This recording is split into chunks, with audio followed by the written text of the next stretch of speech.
안녕하세요. 평양 안테나입니다. 지난번 시간에 이어 그 남한에서 파견한 북한 정보기관의 최고 책임자는 남한의 간첩이었다. 이 내용을 가지고 이 두 번째 시간에 또 이야기를 나눠보겠습니다. 지난번 시간에 이제 드린 말씀을 잠깐 요약하면 북한에서 김일성이가 청년 조직을 통해서 그 유능한 인재를 이제 요구했고 한덕수가 그 인재를 김일성한테 파견하는데 그 과정에 그 정보를 사전에 미국과 한국이 정보를 입수해서 진짜 그 일본에서 한덕수 우장이 북한에 파견하는 그 진짜 그 유장시를 이제 납치해서 가짜 유장시를 배에 실어서 북한에 보내는 그런 데까지 저희가 이야기를 하였습니다. 이번 시간에는 이제 그 이야기에 뒤이어서 계속 이야기를 하겠습니다. 그래, 가짜 유장시기가 이제 그 북한에 이제 내렸죠. 내려서 이제 김일성이를 이제 만났는데 뭐 이미 전에 이제 사진을 이제 김일성이한테 보내왔으니까 뭐 보니까 뭐 똑같고 또 대화를 해보니까 굉장히 똑똑하고 또 이제 여러 가지 이제 외국어에 또 능통하고 또 국제 정세에 굉장히 밝고 또 일본에서 뭐 동경 대학을 졸업했고 또 해외에서 다양한 그런 무역도 해본 경험도 있고 그래서 김일성이가 이제 이 사람을 어디에 배치했냐. 김일성이 가장 골치 아파하고 가장 고민이 많고 일이 진행이 되지 않아서 굉장히 속상해하던 그 첩보 조직에 이제 이 사람을 이제 보내는 거죠.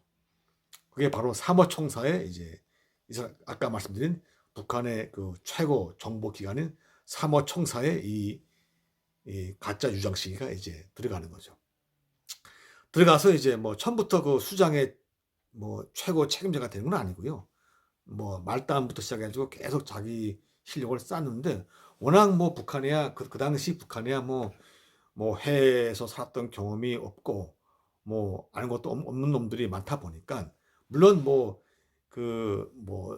싸우거나 뭐 다른 놈하고 전투하거나 뭐 칼질하거나 뭐 총 쏘거나 뭐 이런 건 되게 잘하는데 이렇게 머리를 쓰는 뭐 해외 여러 가지 해외 사업 그 외국인들과의 어떤 그런 그 접촉해서 대하는 방법 외국인들 포섭하는 방법 이런 것들은 굉장히 문외한이죠. 그러다 보니까 이 유장시기가 초고속 승진을 하는 거예요.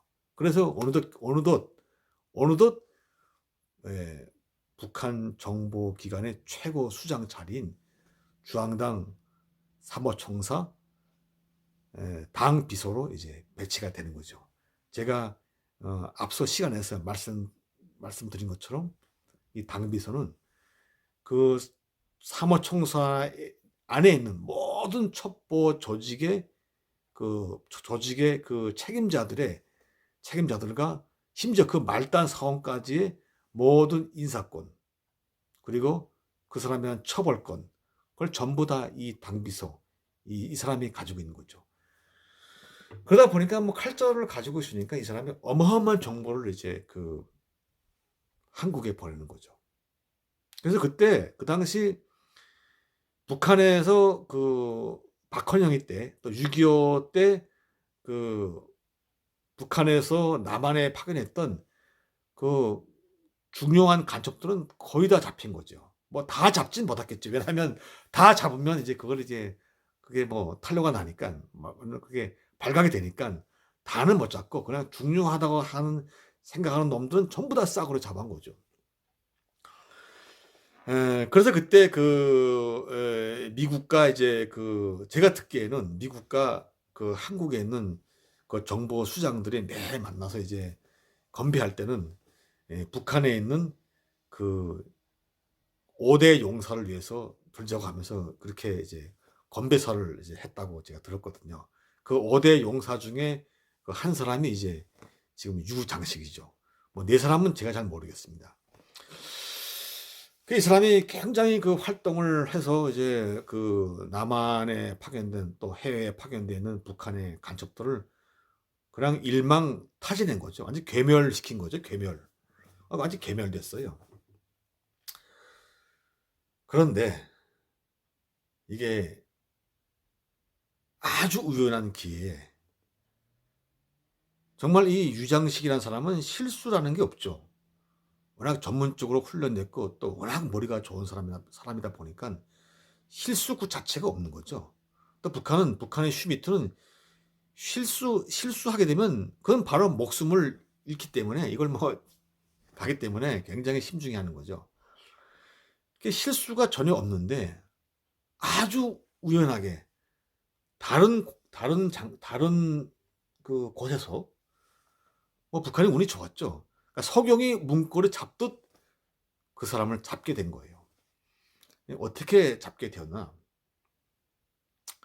잠깐 그 전에 제가 요 한 가지만 제가 짚고 넘어가겠습니다. 그 유장시기 때문에 남한에 파견된 북한의 간첩들 중에서 잡힌 적발된 간첩 중에서 대표적인 간첩이 하나 있습니다. 그게 그 60년대 말에 발생된 그 통일혁명당, 일명 그 통혁당 사건이죠. 그 통일혁명당 지하당 조직을 만든 김종태라는 그 인물이 있습니다. 그 인물이 북한 간첩이죠. 그럼 북한에 파견한 것이 아니고 북한에 파견한 간첩에 의해서 이제 포섭이 돼서 이제 그 지하당 조직을 구축한 인물이죠. 이 사람이 이 김종태라는 사람이 그 아래 사진이 있습니다. 이 사람이 몇 번 이제 그 밀 입국을 해서 밀항해가지고 김일성이를 몇 번 만났죠. 뭐 북한의 큰 당 대회 행사할 때도 이 사람이 이제 일본을 몰래 통해서 이제 갔었고, 그때 저희 그 집안에 한 사람이 이제 그 김종태 그 간첩을 그 인솔하는 그런 그 연락관 노릇을 한 거죠. 그때 자기도 그 사람하고 이제 직접 그 사람 봤대요. 죄송합니다.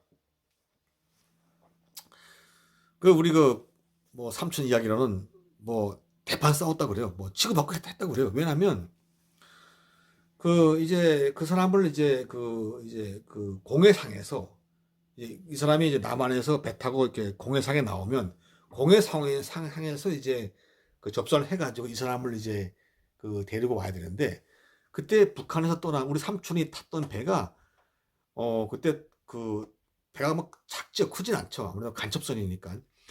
그때 태풍이 그 이제 날씨가 안 좋아서 그 파도 때문에 굉장히 그 약속 시간보다 2시간 그 늦게 이제 도착한 거죠.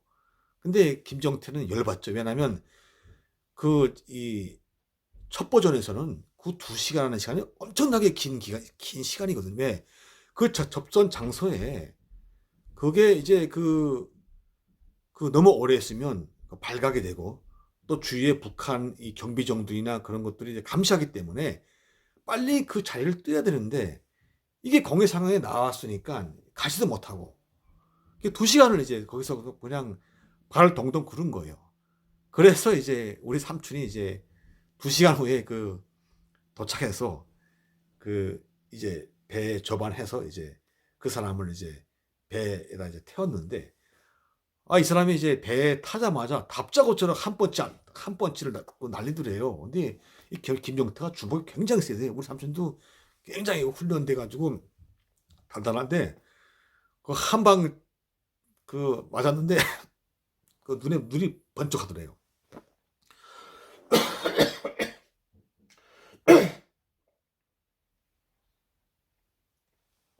죄송합니다. 제가 기침이 있어가지고. 그러나 코로나는 아닙니다. 예. 그래 한 번째 안 하려는데 지금 맞고서 눈이 번쩍하더래요.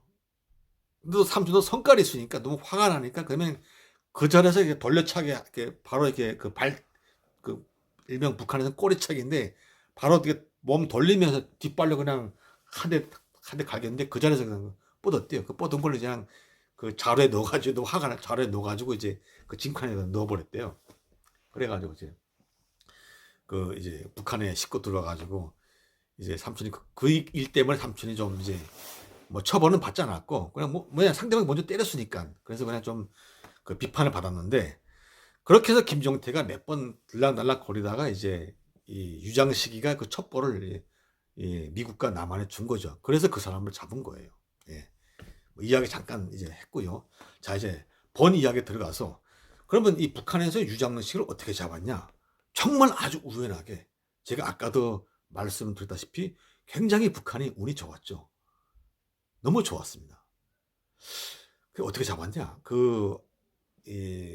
하루는 그 북한의 그 지방의 어느 한 지역, 그 지역은 제가 말씀을 안 드리겠습니다.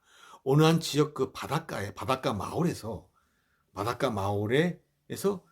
간첩을 하나 이제 잡습니다. 북한은 아까도 말씀드렸지만 워낙 김일성이가 간첩 노이로제 걸려가지고 천국의 그 간첩 잡는 그 조직을 다 구축해 놓은 거예요. 그 북한은 지금도 그래요. 낯선 마을에 그게 뭐 친척이든 뭐 친분 상관없이 그 마을에 낯선 사람이 들어오면 무조건 그 마을에 살고 있던 그 동장 아니면 그 마을에 사는 사람들 아니면 그 마을의 보이부 사람 그 사람이 무조건 신고하게 되었어요. 무조건. 그래서 북한이 그 침투하기가 굉장히 어려운데 이 사람이 이 잠수복을 입고 들어와서 잠수복과 이제 해당 비품들을 이제 숨겨놓고 북한 옷차림 입고 올라가 가지고 논두렁 따라서 이제 가고 있는 농촌 마을이죠. 그 시골 따라 가고 있는데 그 앞에서 이제 그 달구지 꾸는 할아버지가 이제 지나간 거죠. 그러니까 이 사람은 뭐 대수롭지 않게 왜냐면 농사하는 사람이 설마 보혜부 요원이겠어요? 근데 이 사람이 모르는 게 하나 있었죠. 북한은 전체 인민이 다 스파이. 조그만 그 학생이든 어른이든 노인이든 병원에 누워있는 환자든 다 신고. 다 그 보혜부 스파이입니다. 그렇게 시스템이 딱 갖춰진 거예요. 근데 이 사람은 그걸 물론 들어올 때 그 교육을 받았지만 설마 그래도 어느 바닷가의 그 시골 마을의 그 농촌 그 길에서 그 달구지 끌고 가는 그 할아버지가 보이브 스파인 줄 상상을 못했죠. 그래가지고 그냥 대수롭지 않게 지나간 거예요. 그런데 이제 이 할아버지가 이제 신고를 한 거죠. 그래서 그 마을에 있던 보안관이 이제 그 체포한 거예요. 그 사람을 체포해가지고 그 해당 지역 보혜부 반탐가로 이제 압송한 거예요. 그래서 그 보혜부 반탐가에서 이제 이 사람을 잡아가지고 일단 1차로 이제 신문을 해야 되니까 그래서 이제 이 사람을 이제 그 고문을 한 거예요. 고문을 했는데 이 사람이 불지 않더래요. 그래서 보혜부에서 하다 이제 못해가지고 이제 이 평양의 원래는 얘네들이 이제 원래는 이 간첩을 이제 해당 지방에서 잡잖아. 그러면 그 잡은 그 부서에서 자기네 좀 공을 세우려고 원래는 이제 잡으면 그 평양에 먼저 보고를 하게 됐어요. 근데 평양에 보고를 하게 되면 보고를 해서 원래 그걸 그냥 차에 실어서 이제 그냥 평양으로 올려 보내면 되는데 대부분은 그렇게 안 하고요. 자기네 공을 좀 세우려고 이제 잡아서 이제 고문하고 해가지고 일단 1차적으로 비밀 뽑아내요. 그 비밀 뽑아야 자기네도 나중에 이제 표창 받으니까 그래서 이제 그 사람을 잡아서 이제 막 고문을 했는데 불지 않는 거예요. 그래서 평양에다 이제 압송을 한 거죠. 올려보내겠다. 평양에서 올려보내라. 그래서 국가보위부 반탐처 예심가에 이제 그 사람이 들어온 거죠. 그 북한 보위부 반탐처 예심가는 굉장히 악명이 높은 그 부서입니다. 북한에서도 굉장히 무서운 부서예요. 거기에 한번 들어가면 살아서 나오지 못하죠. 그 정도로 이제 악명이 높죠. 특히 고문을 굉장히 잘해요. 그 고문에 견디는 사람은 없죠. 왜냐하면 그 제2차 대전 시기에 그 나치, 그 독일의 이 반탐 기관이었던 게스타포 그 조직에서 쓰던 그 사람을 고문하는 그 고문 매뉴얼을 그대로 가져다가 이제 그걸 좀 업그레이드해서 이제 그걸 가지고 고문을 하니까, 그러니까 인간이 상상할 수 있는 모든 고통을 다 주는 거예요. 그러니까 발끝부터 머리끝까지 인간이 느낄 수 있는 모든 고통을 다 이제 주는 거예요. 그러니까 그 고문에 이제 제가 알기에는 그 고문에 뭐 견디는 사람은 단 한 명도 없다고 제가 들었거든요. 그런데 지금 올라온 이 잡은 그 이놈은 다른 거예요. 그 엄청난 고문을 해도 그 북한 보위부 반탐초가 가지고 있는 모든 고문 매뉴얼을 다 적용해도 불지 않는 거예요. 그래서 보위부가 이제 이게 뭐지? 야, 이렇게 악질적인 이제 간첩을 처음 본 거죠. 그래서 보위부가 판단한 거죠. 아, 이거는 굉장히 중요한 인물이다. 굉장히 훈련과 무장이 잘된, 정신적 무장이 잘된 간첩이다. 그래서 김일성한테 이제 직보를 올린 거죠. 뭐 그렇지 않아도 김일성이는 그 전에 많이 고민을 했죠. 분명히 자기네 이 조직에, 북한의 수뇌부에 굉장히 중요한 첩자가 있는데 그가 누군지를 모르는 거예요. 근데 그 찰나에 이런 보고가 들어오니까 김일성이가 혹시 그자가 아닐까, 그렇게 해서 보위부에 특별 지시를 이제 내려서 무조건 죽이지 말고 그자가 누군지, 어떤 임무를 받고 왔는지를 무조건 알아내라, 그런 특별 지시를 내려요. 그래서 이제 보위부에서 이제 고문을 하는데, 고문을 뭐 해도 안 불고, 또 고문하다가 너무 심하게 하면 또 이제 뭐 죽어버리면 자기네 또 김일성이한테 이제 목이 이제 잘리니까, 그러니까 이 사람들이 이제 고민한 거예요. 그래서 이제 다른 방법을 쓴 거죠. 그래서 이제 북한의 아주 유명한 심리학자, 그리고 이제 이제 정신과 의사, 그런 사람들을 다 이제 데려다가 초빙에다가 이제 미팅을 한 거예요. 어떻게 하면 이 사람을 이제 불게 할까? 그걸 이제 연구를 한 끝에 이제 그 사람의 가장 약한 그 사람의 심리를 건드리는 거예요. 그게 뭐냐? 그 사람의 심리는 이제 너무 고통스러우니까 빨리 이 고통에서 벗어나고 싶은 것은 뭐 모두 인간의 심리일 겁니다. 빨리 어떻게든 이걸 벗어나고 싶은데, 벗어나면 내가 이걸 불어야 되는데 불지 못하겠고, 그래서 일단 이걸 불게 하자. 그게 뭐냐면 일단 포기하게 하자. 이 사람이 모든 걸 포기하고 그걸 불게 하자. 그래서 아주 기발한 착상을 하게 된 거죠. 그게 뭐냐면 이 사람을 햇빛 한 점도, 불빛 한 점도 들어오지 않은 캄캄한 독감방에 이제 이 사람을 가두는 거예요. 그리고 그 안에 뭐 화장실 다 있으니까 나오지 못하게 하고 고문도 안 했어. 그리고 거기서 3일을 보냅니다. 보낼 때 하루에 3끼를 줘야 되는데 이제 6끼를 주는 거예요. 하루에. 그러니까 하루에 이제 6끼를 주니까 이 사람은 자기가 밥을 먹는 밥에 먹는 식사를 카운팅 하면서 이 하루가 지나갔다, 그 날짜를 계산하는 거죠. 그러니까 이 사람이 뭐 날짜를 계산해 보니까 이제 3일인데 사실은 6일이 지나가 버린 거죠. 그러니까 이젠 접선 날짜가 이제 지나 버린 거죠. 그러니까 이 사람은 이제 사실은 지난 게 아니고 다음 날에 이제 실제 접선하게 된 날짜였거든요. 그런데 이제 이 사람은 자기가 먹는 밥을 가지고 계산을 하다 보니까 이제 6일이 지나간 거죠.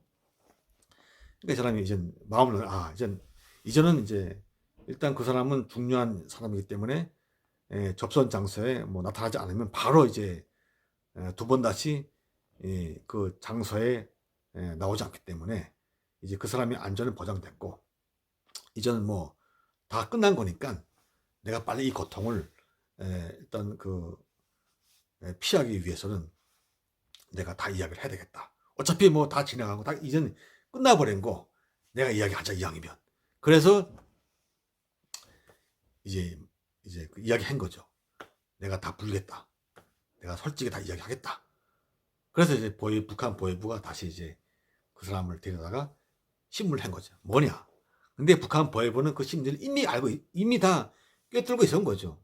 이 사람이 이 사람이 이전 접선 시간이 지났으니까 모든 걸 다 포기하고 어차피 그 게임은 끝난 거니까 그 접선하러 나온 그 대상자는 안전하니까 그러니까 모든 걸 포기하고 자기가 그 고통을 그냥 그 피하기 위해서 고통을 멈추기 위해서 이제 이야기할 거라는 걸 예상을 보위부가 하고 있었죠. 물론 제가 봤을 때는 100% 예상했다고는 보진 않습니다. 그냥 하도 방법이 없으니까 그 방법을 써본 거죠. 근데 그 방법이 먹힌 거예요.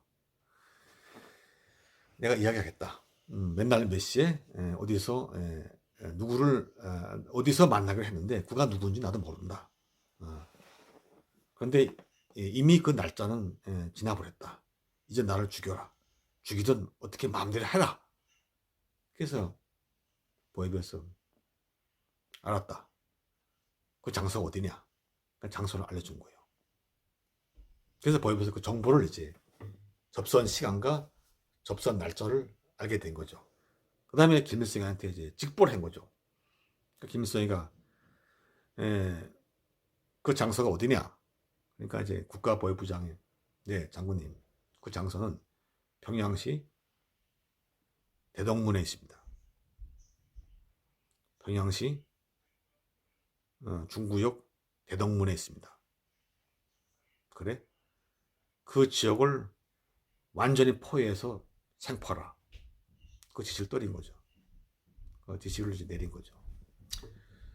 평양시 그 대동문이라는 게 원래 그 역사책에 나옵니다. 그 옛날에 지은 이 대동문인데 그 안에 큰 종이 있어요. 6.25 때 폭격에 한번 이제 그게 파괴되었지만은 다시 복구해가지고 그 대동강 바로 옆에 있습니다. 그 대동문이 그 안에 큰 종이 있고 평양종이라고. 그래서 이제 그 대동문에서 접선하기로 되어 있었는데 그 지역을 완전히 포위를 하는 거죠. 그러니까 이제 그 접선하는 그 지역, 그 지역은 이제 그 접선 지역은 국가안전 그 보위부가 이제 완전히 그 포위했고 그 다음 그 지역을 2차선을 이제 저기 안전부 경찰이 그때는 사회안전부 경찰이 이제 포위하고 그 다음 지역을 이제 인민무력부 남한은 국방부 이제 방어사령부가 이제 포위한 거죠. 그 3겹으로 이제 그걸 이제 포위한 거죠. 그렇게 해서 이제 이 사람들이 이제 지금 다 지금 대기하고 있는데 이제 오후 2시에 접선 시간이 된 거예요. 그래서 지금 다 지금 대기하고 있는데 잠깐만 차가 이제 들어오는 거야. 탁 들어오더니 이제 한 사람이 이제 내린 거예요. 한 사람이 내리는데 그걸 지켜보고 있던 그 국가보위부 체포조가 그 사람을 잡아야 되는데 잡지를 않은 거예요. 왜? 너무 큰 인물이니까. 보니까 이 사람이 북한의 그 정보기관, 최고 정보기관, 북한 중앙당 3호 총사 책임자, 북한 정보기관의 최고 수장이 내린 거예요. 유장식이가. 이 사람은 다 알거든요. 이 보위부 사람들은. 그러니까 못 잡는 거예요. 어떻게 저 사람이? 그래서 이제 생각한 거죠. 설마 저 사람이 뭐 간첩이겠냐? 아니다. 그냥 저 사람도 이런 정보를 받고서 그냥 이 현지 시찰하려고 왔겠지. 간첩 아니겠지. 그래서 지금 지켜보는데 그 사람이 이제 다시 차에 타더니 뭐 그냥 1분도 안 지나서 가는 거예요. 그래도 이 사람들이 이제 그 보고를 김일성한테 한 거예요. 김일성이가 이제 듣더니 그가 그 접선 장소에 나타난 그 사람이 그 누구든 설사 그가 나라고 할지라도 체포하라. 그래서 이제 그 지시를 받고 이제 그 유장식을 체포한 거예요. 체포해가지고 이제 그 감옥에 끌어갔죠. 끌어가서 이제 뭐 고문도 하고 했는데 이 사람이 워낙 훈련이 잘 됐고 정신적 무장이 투철한 사람이니까 단 한마디도 불지 않았다 그래요. 그래서 북한에서 이 사람을 바로 죽이진 않고, 왜냐하면 이 사람이 어떤 정보를 가지고 있기 때문에 북한의 중요한 북한의 그 내부에 잠복해 있는 간첩망이라든지 그런 아주 중요한 정보들을 이 사람이 가지고 있기 때문에 북한이 이 사람을 죽이지 않았습니다. 죽이지 않고 제가 알기에는 그 북한 그 정치범 수용소 그러니까 정치범 수용소 중에서 굉장히 그 부류가 있는데 절대로 살아서 나올 수 없는 그런 수용소. 제가 알기에는 그 함경북도 명간인가 화성인가 거기에 화성군인가 거기에 이제 갔다고 지금도 살아 있는지는 모르겠습니다. 갔다고 제가 이제 들었습니다. 네, 지금까지 북한 정보기관의 최고 수장은 남한의 간첩 수파였다. 이 서재를 가지고 여러분과 이야기를 나눴습니다. 감사합니다.